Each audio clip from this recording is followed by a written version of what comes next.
Shalom, shalom.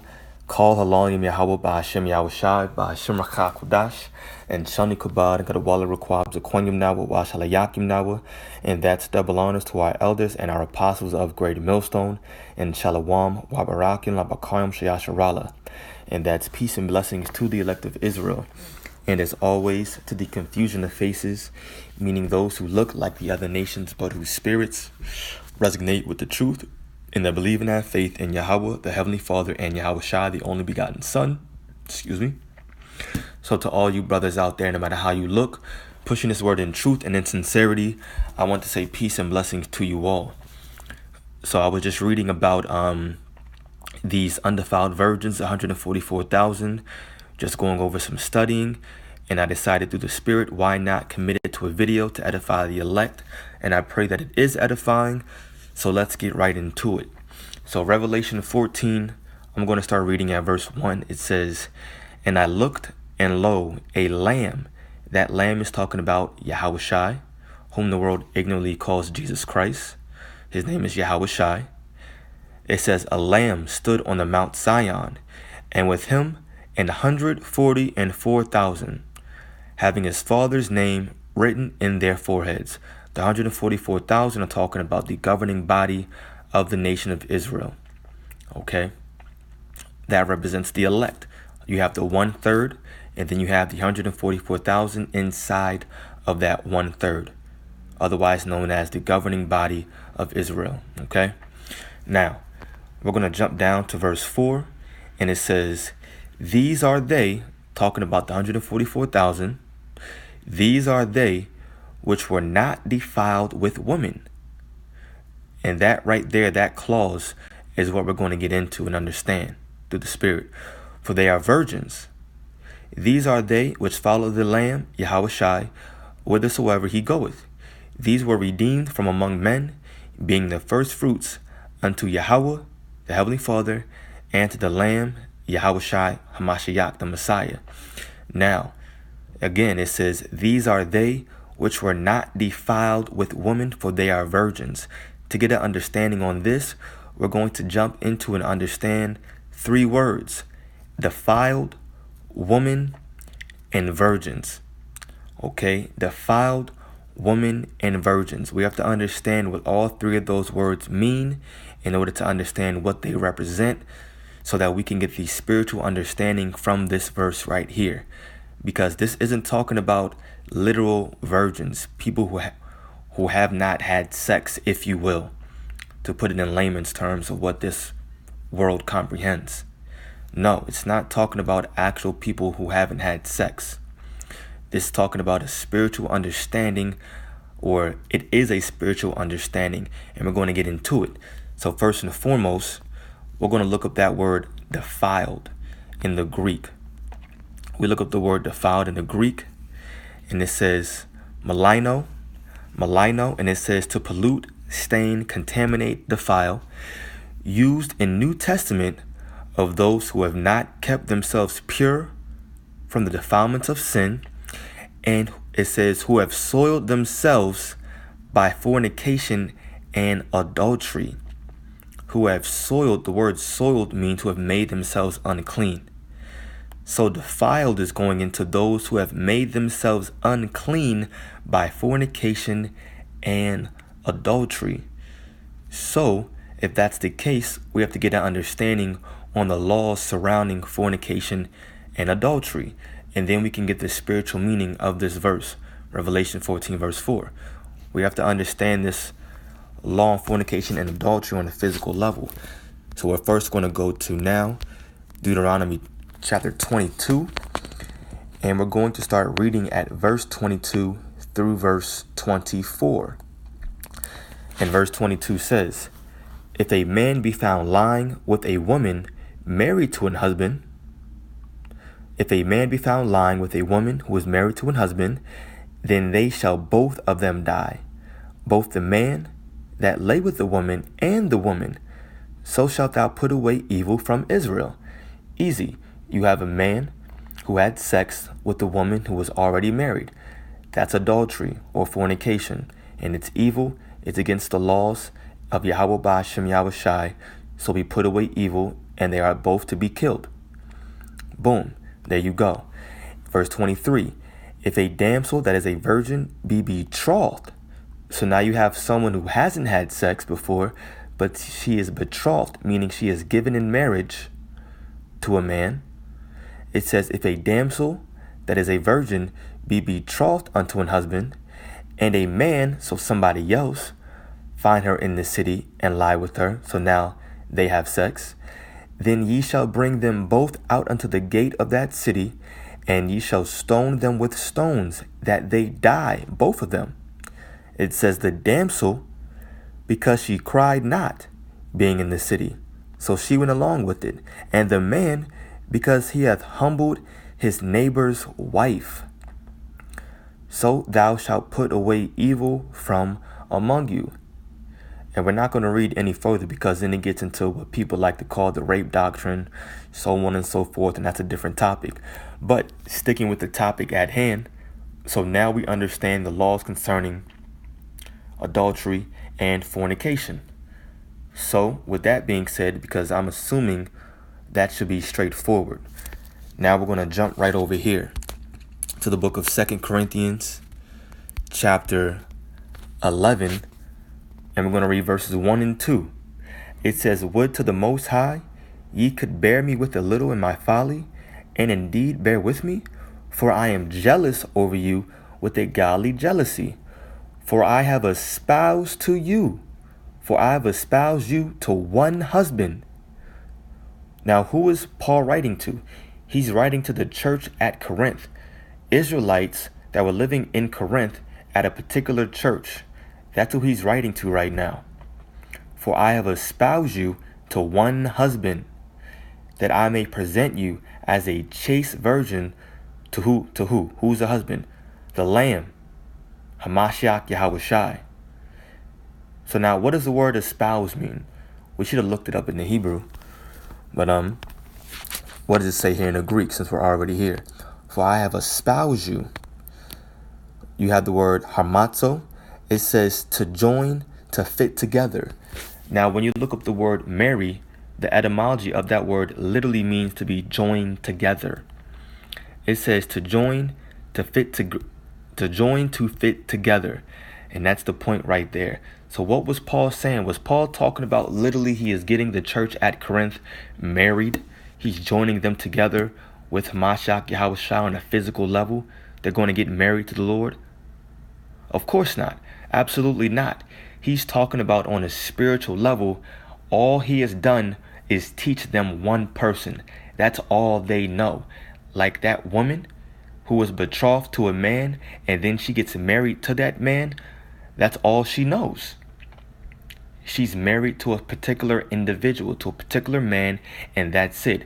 If she commits adultery and has sex with another man, then she and that man are to die, or to get put to death, because they have committed fornication. So what Paul is saying here is, look, I've espoused you unto one person. I've joined you together. I've married you. I've only taught you one individual, one God, and that is Hamashiach Yahushai, your Lord and Savior. And proof of that's what this verse is talking about, is this right here. We jump over to 1 Corinthians chapter 1, verses, or maybe it's 2 Corinthians. Let me see. 2 Corinthians chapter 1. And that is not it either. Here we go. I know what it says. I didn't want to type it in because I hate this word. Bear with me 1 second. Or was it? I just didn't see it. All right. 1 Corinthians chapter 1, verse 13. Let me see. Nah, that wasn't it, actually. Maybe I'm going too fast. Let me slow down. 1 and 23, Salakia, but Barakatayah Shai, here we are. This is it. 1 Corinthians chapter 1, verse 22, it says, "For the Jews require a sign, and the Greeks seek after wisdom." Now this is the point, verse 23, "But we preach Hamashiach Yahushai crucified, unto the Jews a stumbling block, and unto the Greeks foolishness." But what's the point? Paul is saying we teach Hamashiach crucified because the New Testament was not around when Paul was on the scene. It was being written. It was being written. These letters make up what we call the New Testament. So what was Paul teaching? He was teaching Hamashiach Yahushai crucified out of the Old Testament. He was teaching about the prophecies surrounding Yahushai in the Old Testament. That's what he was teaching, faith in Hamashiach Yahushai. So now he said, "I have espoused you unto one husband." Who is that husband? Hamashiach Yahushai. And what does espouse mean? To be joined together. So now these particular individuals who believe are not defiled. You see that? They're not defiled. They have not committed fornication. Fornication with what? Any other, jumping ahead, doctrines or philosophies or other gods. So now let's read this one more time. Revelation 14 verse 4. It says, "These are they which were not defiled with woman, for they are virgins." So now we see what this is talking about right here. When it comes to those two words, defiled and virgins, these particular, the elect that is, are undefiled virgins. They were not defiled as they are virgins. So they're not defiled with any other what? Well, it says woman. So in order to get the spiritual understanding, we're going to look up one more chapter to understand what these women are talking about. And by looking this up, it's going to bring it all back home. And then we'll get the spiritual understanding. So this is the book of Proverbs, chapter 7. And we may read a good chunk of Proverbs 7 right here. We'll see. We'll see how the Spirit guides us. Proverbs 7, starting at verse 1. It says, "My son, keep my words and lay up my commandments with thee. Keep my commandments and live, and my law as the apple of thine eye." So right off the jump, you can see verses 1 and 2, we're talking about keeping the Lord's laws, statutes, and commandments. That's what this chapter is actually going into. Okay? Verse 3 says, "Bind them up upon thy fingers, write them upon the table of thine heart, the Lord's laws and commandments. Say unto wisdom, thou art my sister, and call understanding thy kinswoman." Why is that? Because wisdom is what's going to allow you to keep the laws, statutes, and commandments of the Lord. Okay? You having that wisdom, righteous discernment, and righteous understanding, spiritual understanding. Verse 5 says, "That they may keep thee from the strange woman." So now all of a sudden in verse 5, now we're jumping into talking about a woman. Is this actually a physical woman? Well, of course not. Remember, verses 1 through 4, we're talking about, or 1 through 3, we're talking about the Lord's laws and commandments. Verse 4 jumps into wisdom. And then it says that they, meaning wisdom, the laws, the commandments of the Lord, that they keep you from the strange woman. So this strange woman is talking about other philosophies, doctrines, and other ways outside of the Lord's commandments. You see that right there? So then we get into this big metaphor to finish out the chapter. Okay, now verse 5 again, it says, "That they may keep thee from the strange woman, other doctrines and philosophies, from the stranger which flattereth with her words. For at the window of my house I looked through my casement, and beheld, among the simple ones, I discerned among the youths a young man void of understanding." Okay, now peep the metaphor. So there's a young man that's void of understanding passing through the street near her corner. Her is who? Her is talking about this strange woman. So you have this young man, void of understanding, passing through the strange woman the street near her corner. And he went the way to her house, talking about this strange woman.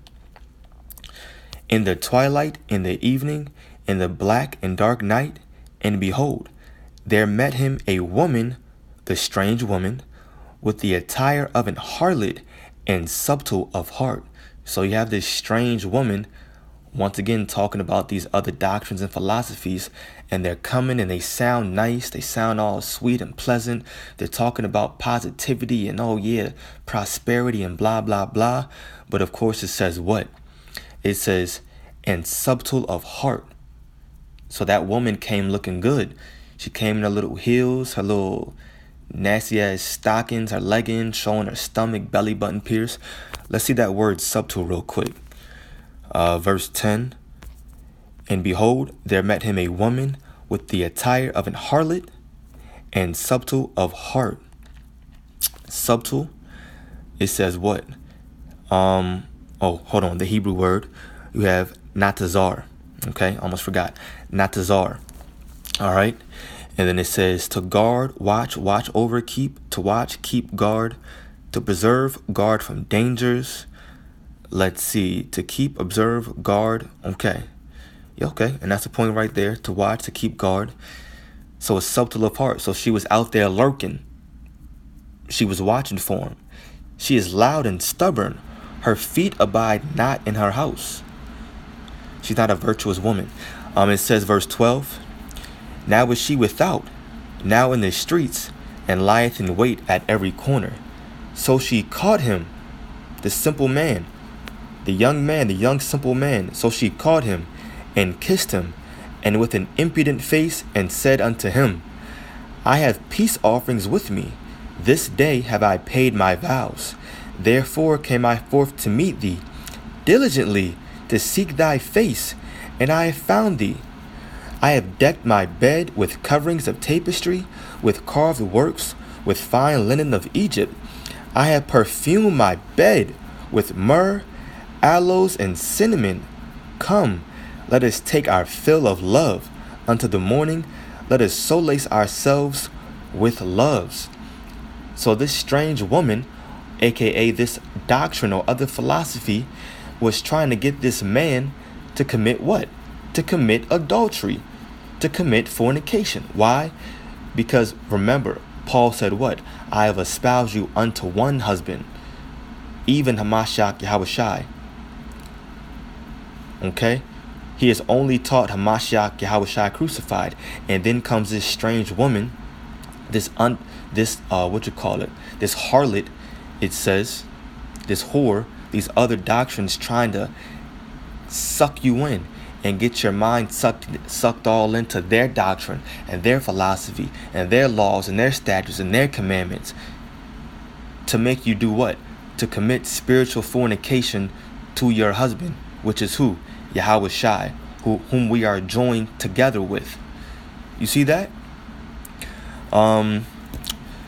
Let's see if we need to keep going, because if the point is made, then the point is made. For the good man is not at home. He is gone along journeying. He hath taken a bag of money with him, and will come home at the day appointed. With her much fair speech, she caused him to yield. With the flatterings of her lips, she forced him. Rape.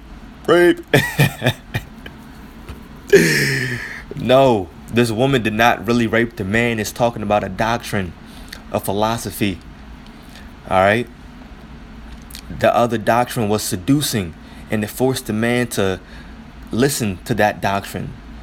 Okay. That philosophy, to live by that philosophy, to be with that philosophy, to be joined with these other doctrines, aka Christianity and Islamic and Muslim and crap like that, just to give you a few examples. All right, but that's the point right there. So now, one last time, let's read Revelation chapter 14, and then we'll close out. Revelation 14 verse 4, to bring it all back home. These are they, the 144,000, the elect. And of course, it also is significant for the entire elect. It says, these are they which were not defiled with woman, for they are virgins. So they did not commit spiritual adultery by chasing after other philosophies or doctrines. And that's what makes the elect virgins. These are they which were not defiled with woman, for they are virgins. These are they which followed the Lamb. They followed their husband, no matter where he went. These were redeemed among men, being the first fruits unto the Most High and to the Lamb. So what's the whole point in this video? Well, now we understand another dark parable. So Barakatah Yahweh, Barakatah Yahweh Shai to that. I pray that it was edifying to the elect. And then also what? Now your job is to pray and to fast and make sure that the Lord opens your eyes to the truth and nothing but the truth, having faith in the Mashiach Yahweh Shai crucified, and then you learn and then you teach men likewise. All right, so with that being said, I want to give all glory, praise, and honor to Yahweh Ba'ashem Yahweh Shai, Ba'ashem Kodash, and double honors to our elders and our apostles of Great Millstone who rule well, and peace and blessings to the elect, 144,000, the undefiled virgins. Shalom.